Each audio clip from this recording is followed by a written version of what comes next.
통풍을 진단받았다면 이 세 가지 음식은 절대 드시면 안 됩니다. 지금 여러분의 몸속에서는 요산이 폭발하고 있습니다. 최근 들어 발가락 끝이 화끈거리거나 밤마다 손마디가 타는 듯한 통증을 느끼신다면 그건 단순한 피로가 아닙니다. 요산 결정이 관절에 쌓이기 시작한 신호입니다. 한 번이라도 관절이 부어오르고 살짝 스치기만 해도 통증이 찌릿하게 왔다면 지금부터 말씀드릴 내용을 절대 놓치지 마시기 바랍니다.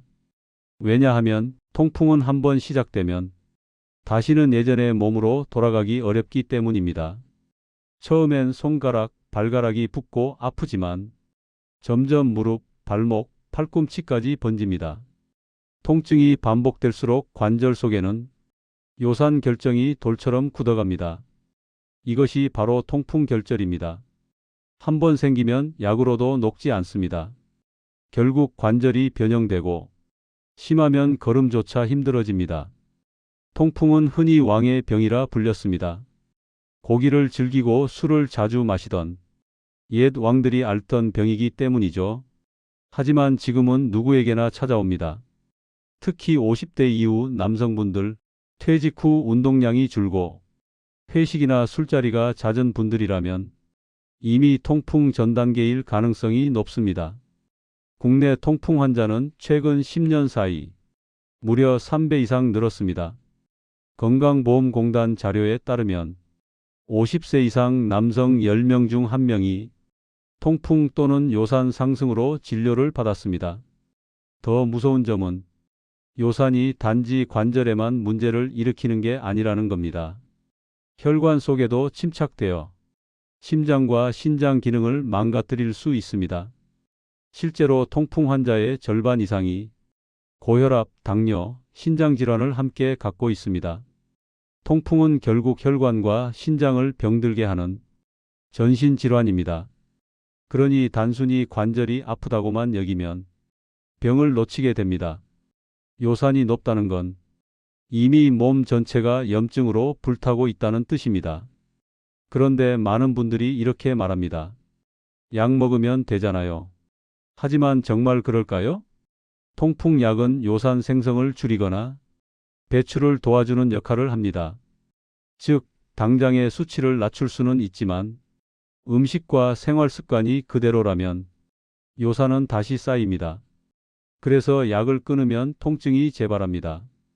재발할수록 염증이 심해지고 결국 만성 통풍으로 진행됩니다. 이 시점에서 많은 환자분들이 포기하고 살아갑니다. 약을 평생 먹어야 한다는 두려움, 음식 제한의 불편함 때문이죠. 하지만 절망하실 필요는 없습니다. 저는 오늘 이 영상을 통해 통풍으로 고생하시는 분들께 분명히 말씀드리고 싶습니다. 지금부터 말씀드릴 세 가지 음식만 끊어도 요산 수치를 안정시키고 통증 재발을 막을 수 있습니다. 약보다 먼저 바꿔야 할 건 식습관입니다. 저는 통풍 환자를 전문으로 진료하는 내과 의사로서 수많은 사례를 직접 봤습니다. 10년 넘게 환자들을 만나며 통풍의 공통된 원인을 추적했습니다. 놀랍게도 대부분의 환자들이 같은 실수를 반복하고 있었습니다. 바로 이 음식 정도는 괜찮겠지 하는 생각이었습니다. 하지만 그 생각이 요산 수치를 폭발시키고 통풍 발작을 불러옵니다. 제가 오늘 말씀드릴 세 가지 음식이 바로 그것입니다. 이 영상에서는 통풍의 원인과 요산이 왜 쌓이는지 그리고 절대 먹으면 안 되는 음식 세 가지를 근거와 함께 정확히 알려드리겠습니다. 시작하기 전에 한 가지만 기억하세요. 통풍은 유전보다 습관의 병입니다. 누구든 바꿀 수 있고 조금만 관리해도 통증 없이 살 수 있습니다. 지금부터 차근히 짚어보겠습니다. 이해를 돕기 위해 먼저 요산이 어떻게 만들어지고 왜 몸속에 쌓이는지부터 말씀드리겠습니다. 요산은 단백질이 분해되면서 생기는 불필요한 찌꺼기입니다. 보통은 소변으로 빠져나가야 하지만 몸이 이를 제때 처리하지 못하면 피 속에 쌓이기 시작합니다. 특히 차가운 부위인 손끝, 발끝부터 요산 결정이 형성됩니다. 이 결정은 바늘처럼 뾰족해 관절을 찌르며 극심한 통증을 만듭니다. 이 통증이 반복되면 염증이 심해지고 결국 관절이 손상됩니다. 즉, 통풍은 단순히 요산 수치의 문제가 아니라 염증 질환이자 대사 질환입니다. 그리고 그 시작점은 먹는 것입니다. 지금부터 말씀드릴 세 가지 음식은 모두 요산을 높이고 염증을 자극합니다. 하지만 다행히 이 음식만 끊어도 몸은 놀라울 정도로 빠르게 회복합니다. 지금까지 말씀드린 내용이 조금 무겁게 느껴지실 수 있습니다. 하지만 이 병을 정확히 이해하는 순간 이미 절반은 치료된 셈입니다. 이제 제가 현장에서 직접 경험한 사례를 통해 통풍이 얼마나 위험한지 그리고 생활 습관이 얼마나 큰 차이를 만드는지를 이야기해 보겠습니다. 통풍의 시작은 거창하지 않습니다. 아침에 마신 커피 대신 점심 회식 자리에서 맥주 한 잔, 퇴근 후 늦은 저녁에 곱창 한 점, 그렇게 쌓이는 작은 습관들이 결국 요산을 폭발시킵니다. 요산은 퓨린이라는 단백질 부산물에서 생깁니다. 퓨린은 고기, 내장, 생선, 술에 특히 많습니다. 문제는 이런 음식이 우리의 식탁에서 매일 반복된다는 것입니다. 몸속의 요산 농도가 7mgdl을 넘기면 소변으로 배출되지 못하고 결정으로 변합니다. 그 결정이 바로 관절에 박히는 바늘 같은 요산 결정입니다. 특히 체온이 낮은 발가락, 손가락, 귀끝에 잘 쌓입니다. 왜 하필 그럴까요? 요산은 온도가 낮을수록 결정화되기 쉽습니다. 그래서 새벽에 통증이 심해지는 겁니다. 자는 동안 체온이 떨어지고 요산 결정이 단단히 굳어버리기 때문입니다. 이렇게 한번 결정이 생기면 그 주변 조직에 염증 반응이 일어납니다. 몸은 침입자로 착각해 면역세포를 보내 싸우죠. 결국 통증, 부기, 발열이 생깁니다. 처음에는 하루 이틀이면 괜찮아집니다. 하지만 문제는 반복입니다. 요산이 계속 쌓이면 염증이 완전히 가라앉지 못하고 조금만 자극을 받아도 다시 통증이 폭발합니다. 이 시기를 놓치면 요산 덩어리가 굳어져 결절이 생깁니다.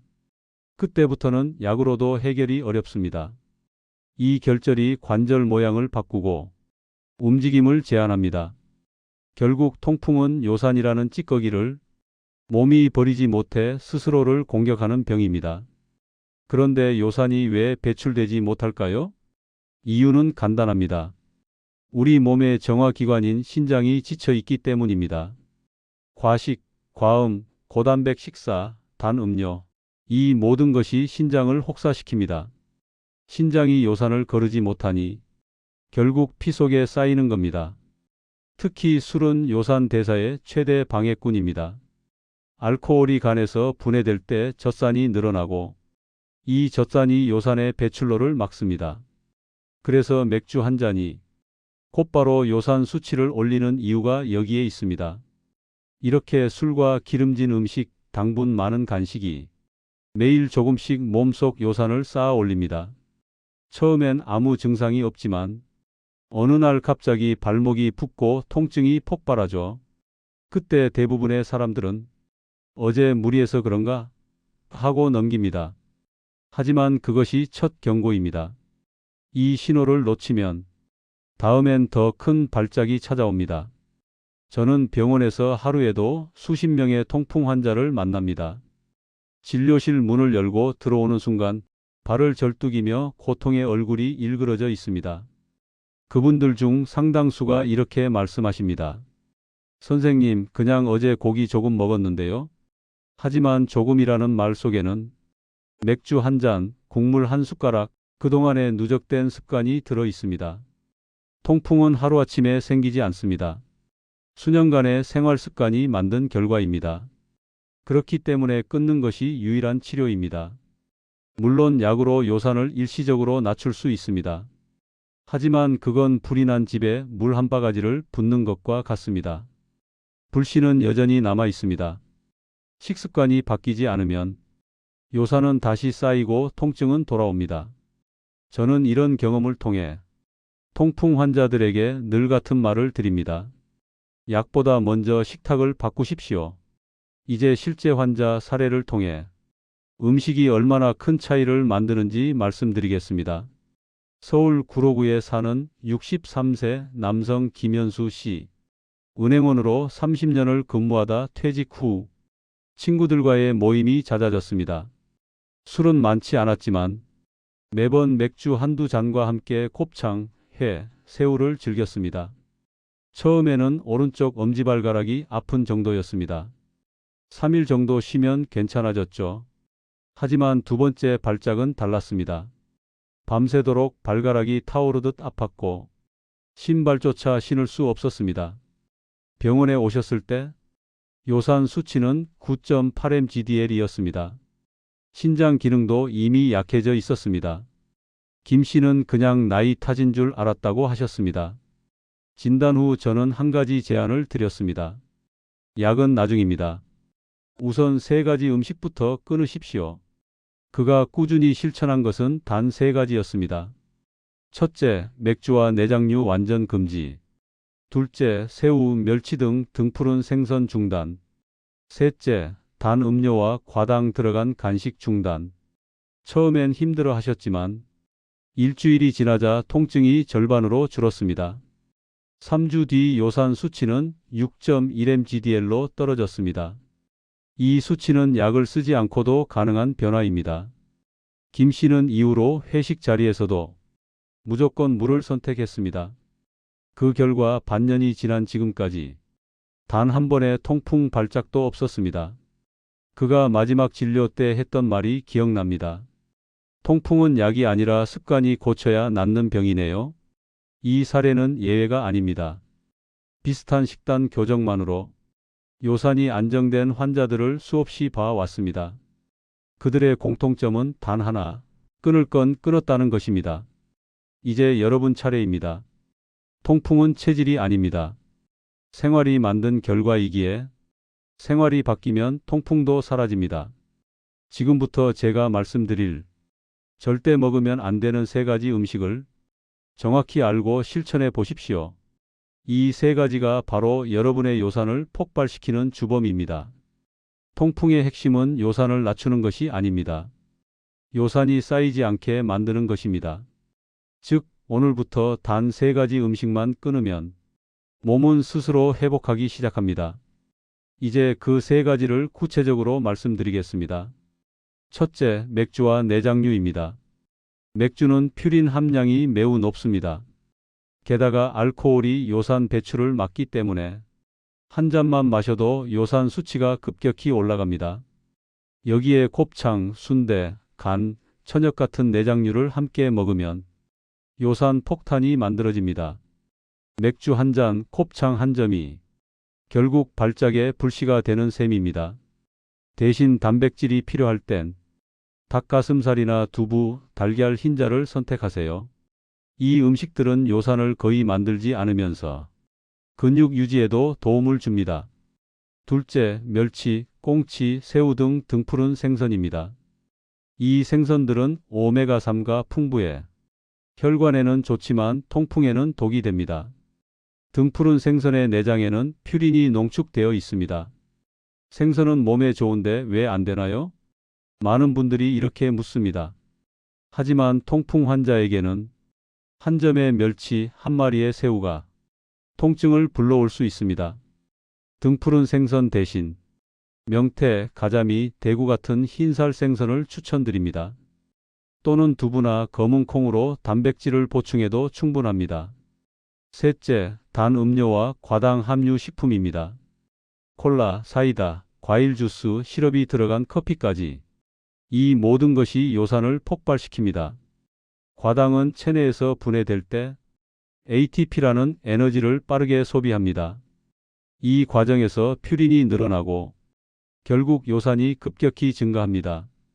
특히 설탕이 많이 들어간 음료를 자주 마시면 요산뿐 아니라 지방간과 고혈압 위험도 함께 올라갑니다. 목이 마를 때는 물을 선택하세요. 하루 2리터 이상 충분히 마시는 것이 좋습니다. 물은 요산을 희석시키고 신장이 이를 배출하도록 도와줍니다. 이 세 가지를 끊는 것만으로도 요산 수치가 평균 2에서 3mg/dl 떨어집니다. 그 이상을 원하신다면 채소와 과일, 물 섭취를 늘리면 됩니다. 단, 시금치, 버섯, 미역처럼 퓨린이 있는 식물성 식품은 너무 많이 드시지 말고 적당히 조절하세요. 그리고 무엇보다 중요한 건 습관화입니다. 처음 일주일은 쉽지 않습니다. 하지만 통풍은 꾸준함으로 이깁니다. 아침마다 따뜻한 물 한 잔을 드시고 식사 전엔 오늘 먹을 음식을 떠올려 보세요. 그중 하나라도 금지된 세 가지에 해당된다면 다시 내려놓으시면 됩니다. 시각적으로 기억하려면 냉장고 문 앞에 메모를 붙여두세요. 맥주, 내장, 단 음료 금지. 이 한 줄이 통증 없는 삶으로 가는 첫 걸음입니다. 가족과 함께 실천하는 것도 좋습니다. 혼자 지키려면 쉽게 흔들리지만 가족이 함께하면 훨씬 오래 갑니다. 특히 배우자와 식단을 공유하면 서로의 건강이 함께 좋아집니다. 실제 제 환자분 중 한 분은 아내와 함께 금주 저필인 식단을 시작했습니다. 그 결과 두 분 모두 체중이 줄고 혈압, 혈당이 안정되었습니다. 통풍이 낫고 건강도 돌아온 것이죠. 오늘 이 영상을 보시는 여러분도 지금 이 순간부터 실천하실 수 있습니다. 통풍은 불치병이 아닙니다. 습관이 만든 병이기에 습관으로 고칠 수 있습니다. 아무리 좋은 약도 생활이 바뀌지 않으면 소용이 없습니다. 그러나 올바른 식습관은 몸을 근본적으로 바꿉니다. 저는 통풍 환자들에게 항상 이렇게 말합니다. 당신의 식탁이 곧 당신의 관절입니다. 오늘의 식탁이 내일의 통증을 결정합니다. 오늘부터 이 세 가지 음식만 끊어보세요. 첫 2주만 지나면 몸이 달라집니다. 붓기가 가라앉고 통증이 잦아들며 혈액 속 요산이 떨어지기 시작합니다. 이건 단순한 의학적 조언이 아닙니다. 수많은 환자들이 실제로 경험한 결과입니다. 통풍은 꾸준함 앞에 무너집니다. 작은 실천이 쌓여 다시 자유롭게 걸을 수 있는 발을 만들어줍니다. 이 영상을 보고 계신다면 이미 변화의 첫 걸음을 내디딘 것입니다. 지금 화면 아래 댓글에 이렇게 적어주세요.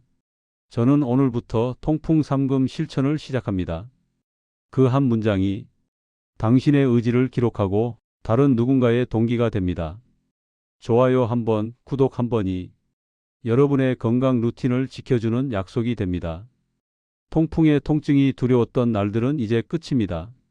식탁이 달라지면 삶이 달라집니다. 오늘 이 영상이 당신의 통풍 없는 인생의 시작이 되길 진심으로 바랍니다. 지금까지 통풍의 근본 원인을 다루는 건강 라디오였습니다. 건강한 하루 보내시고 내일 아침 통증 없이 걸어보시기 바랍니다.